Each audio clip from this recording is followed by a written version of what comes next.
Founder mode sounds simple, and it is, so long as you only have one founder. Hi, I'm Dr. Matthew Jones. I'm a licensed psychologist, and for the last 6 years, I've been working exclusively with startup co-founding teams, and here's what I keep seeing. The co-founder relationship is the single highest leverage relationship in the entire company, and it's the one that nobody pays attention to until it's too late. So my entire focus is helping co-founders fix that before it costs them the company. As many of you know, Paul Graham's 2024 essay on founder mode is one of the sharper pieces of thinking to come out of Silicon Valley in recent years. Every single one of you has heard about it and probably talked about it. And the argument is pretty straightforward, right? Like founders who hand the company over to professional managers, right, who then treat every department as like a black box they're not allowed to open, often watch their companies degrade. And it's not, to be clear, because delegation's wrong, more so because manager mode was designed for executives, like people with MBAs, and not for people who actually build the thing. And founder mode means staying close, right? Like skip level meetings, just deep diving in and inserting yourself wherever the founder CEO intuition says something is wrong, regardless of that reporting line or the org chart. Now, I agree with most of this. And yet, as I read it, and then as I was engaging in some recent conversations as a co-founder coach, there were some pieces that I think are missing, that are very important.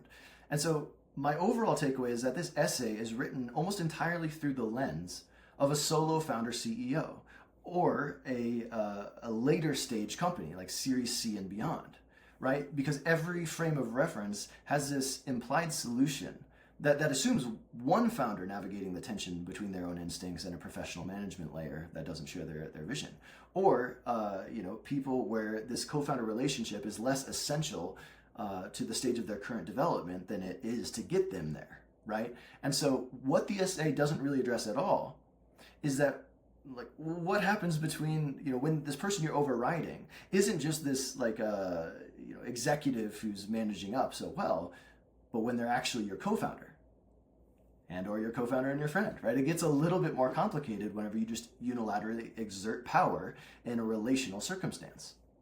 And so because I've been working with teams for the last 6 years, the pattern I'm about to describe is one of the most reliably damaging ones that I see. And it's because founders are applying founder mode logic, which is built from a hierarchy and power dynamics, inside what is structurally and emotionally a partnership. So here's what typically happens. A CEO sees a problem in the domain that the co-founder owns. And so the product isn't moving fast enough, a key customer relationship is having problems. And so then that founder mode instinct really kicks in. Like, let me check in, initiate change, fix it, right? I have to put out this fire immediately, attack this bottleneck relentlessly, and that will unlock the next phase of our growth. And as a CEO, I will just find the next issue and so on. And so I think that makes a ton of sense. But the challenge is that when this is used without relationship, without attunement, without a clear sense of recognition of the other in a relational context, it does several different things that fundamentally damage the co-founder relationship. First, it erodes authority. And so it's not just that the non-CEO founder in their own domain and in their own head, which is certainly part of it, but it's also in the organization's perception of that individual. So when a CEO starts operating inside of a co-founder's function, the team takes note, right? And those reporting lines start to blur. People begin routing around their direct manager straight to the CEO, and that non-CEO co-founder becomes, in practice, a little bit less of an owner and more of a liaison, in their own domain. And they haven't really been fired, but they have certainly been sidelined and undercut a bit.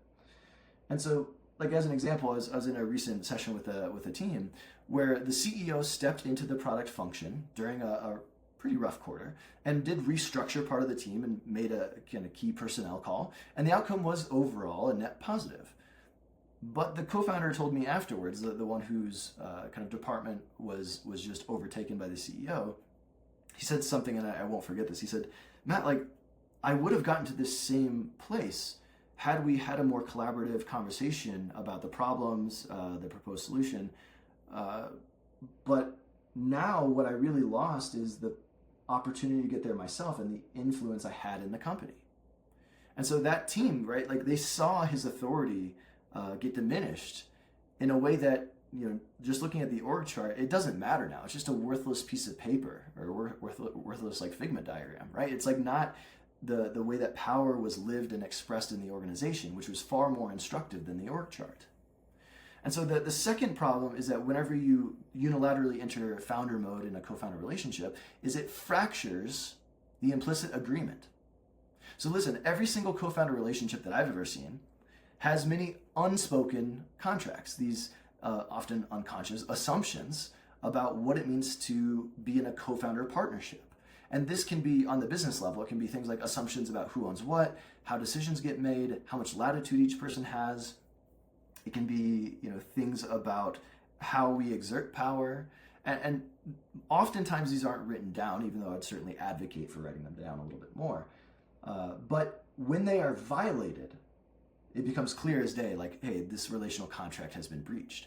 And so when a CEO acts unilaterally inside of a co-founder's domain, often the non-CEO experiences it as a breach, a violation, not just operationally, but in that relational sense, because it feels like their authority and title and influence as a co-founder is not being seen or recognized in this executive level context. And so that shifts the foundation in a meaningful way that's worth acknowledging. Like another team that I recently worked with, there was a significant customer deal, and they actioned it, they moved it forward, and there wasn't really a meaningful conversation between the two co-founders. And so the non-CEO co-founder, like part of his read was, there was never this conversation, this moment of, are we doing this or not? It was just the CEO saying, hey, we're doing this. Like, we need this deal. And because he wasn't explicitly included, but there was this implicit agreement about the way that shared decision-making would be handled, he felt the impact of that. And so, like, informally, the way that this team was operating was that any ambiguous decision would be made by the CEO. Now, that's not wrong, but if it's not made explicit, it can lead to various upset because it feels like, ooh, like, this doesn't feel good. All of a sudden, this really important project was moved forward without, I was, I guess, at best in the racing model, I was informed whenever I expected to be consulted. And because we never got to that level of specificity, there's this gap and this delta between the two that doesn't feel so good. A third example here of where this can be problematic is that it silences the CEO from receiving the input they need the most. So what I mean is, when you enter unilateral exertion of power in founder mode as a CEO, the non-CEO starts to self-censor, right? They stop voicing their real read on the situation because the implicit message that they've received is that when it matters most, your judgment doesn't count. And so they kind of quietly, comply. And the problem is that then the CEO loses out on the most honest signal in the entire company, right? Because that co-founder is able to disagree with you in ways that most other employees are not going to have the cachet or the confidence to do. And so then that same team that I just mentioned above, like the one who took this deal, when we got into a session together, we identified that this pattern of the CEO taking those ambiguous decisions and running with them, and the ways in which it didn't feel like co-founder level decisions were truly shared, led to this dynamic where the non-CEO co-founder started pulling back. He said, I won't forget this, in session he said something like, Matt, I feel like I don't really have the power to say anything. So I just stopped. I just started kind of doing my own thing and saying yes and kind of, playing nice with the boss, right? I just fell in line and kind of abided by this hierarchy. And that collapsing of the co-founder level agreement can be quite challenging and, like I said, problematic organizationally, because then the CEO is not getting feedback. What the CEO was getting, which was quite frustrating, was the felt sense, the disagreement energy without the actual disagreement. So, for example, the part of what the CEO missed out on because of these relational dynamics, because of the way that power was being used and not thought of as a relational dynamic, but thought of just as an individual need or organizational level need, it led to the non-CEO co-founder holding back, which meant there were all these sighs in team meetings. or this frustration and like this biting of the tongue that the entire team felt, but then nobody was able to talk about explicitly. And so these are different examples of founder mode operating without a co-founder theory. So again, it works if you're a solo founder managing professional executives, but this mindset can be destructive if you apply it to someone who has co-built the company with you, who carries that co-owner psychology, and whose authority in the organization is directly tied to yours in ways that even you might not fully see. Returning to Paul Graham's essay on it, he does acknowledge that there's this that there is a risk of founder mode, right? That founders who can't delegate will use it as like a defense or an excuse to then over control.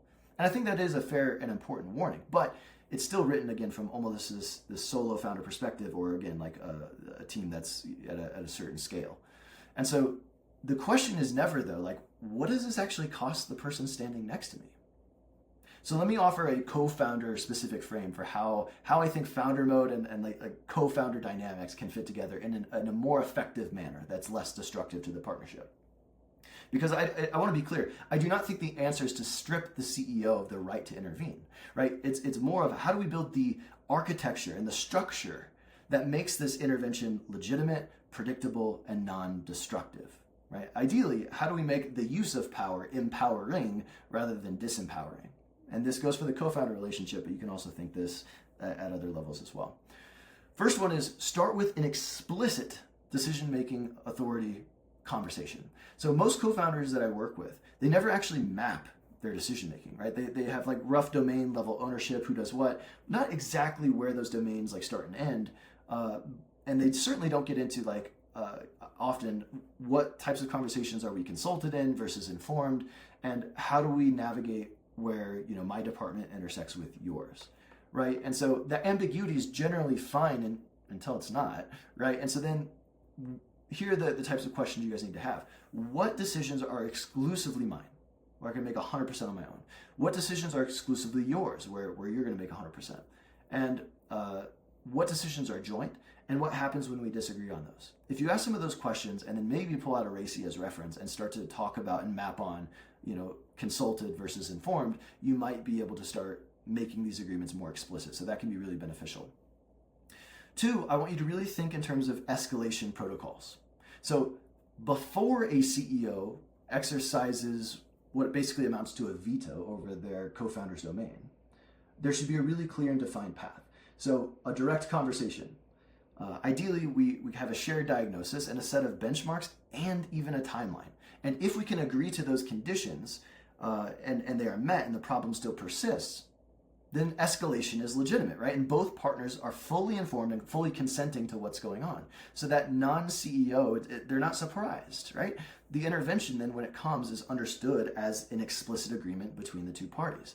And so that's the difference between founder mode and a power grab. One of those is agreed to in advance, and the other wasn't. Third, I was like double checking, like, wait, is it my third point or is it my fourth? So the third is, I want you to name what you're doing. When the CEO is activating founder mode inside of a co-founder relationship, they should explicitly say so, right? They should say, hey, look, really concerned about X, curious, are you seeing it the same way? Okay, great. Well, talk to me more about how you see it then. Okay, great. And so again, we're trying to bridge these differences in perception. Okay, here's some of my biggest concerns, and here's what I want to change. Are you aligned? Okay, great. How can we work together to do this, right? Like having those types of conversations first, and then, okay, great. And if those interventions don't fix the problem, at what timeline should we expect to see changes? And then at what point, would it make sense for me to take over? Okay, great. I hear you saying 6 months. In my head, this is more like, 2 months. So, or whatever the case may be, but having more of a relational lens through which you're constructing that use of power and when to intervene, right? Like that's kind of more of the way to approach it. And so then naming it, hey, look, we reached this point, we tried to do this, I now need to step in, and making that explicit. And then fourth, the last piece is plan the reintegration. Right? If a CEO does step into that co-founder's domain, there needs to be an explicit plan for how that non-CEO founder reestablishes ownership. How do we, communicate this to the team? What's the timeline? What does handling it actually look like? Without that conversation, the power, especially in the organization, doesn't return. It stays diffuse and contested. And then the next conflict starts up from an even worse baseline than the last, because there's back channeling, there's already confusion in the organization, there's already been an erosion of that executive power that has taken place. So Paul Graham's essay, it really does end on an optimistic note, that once we understand founder mode properly, we'll unlock a new wave of company performance, and I certainly believe that. But here's what I'd like to add. Founder mode in a co-founder partnership, it's not just about that CEO's relationship to the organization as a whole, it's really about the CEO's relationship to their partner. And the question then is not about just the CEO and what mode they're in, it's also how do we support the CEO as they switch modes to do so in a manner that stays relationally attuned and connected, so that there is both personal and professional alignment between the co-founders. Because that's whenever the co-founder relationship operates at its most effective, is whenever there is that type of alignment that stays consistent regardless of founder mode or manager mode or whatever the case may be. And so the complexity of navigating, this asymmetric power while preserving the relationship, the trust, and the other person's psychological ownership of their domain, like that type of complexity is not really present in the same way as just like a standard hierarchy or just like, again, like that Figma org chart, right? It's really the defining challenge of a co-founder partnership.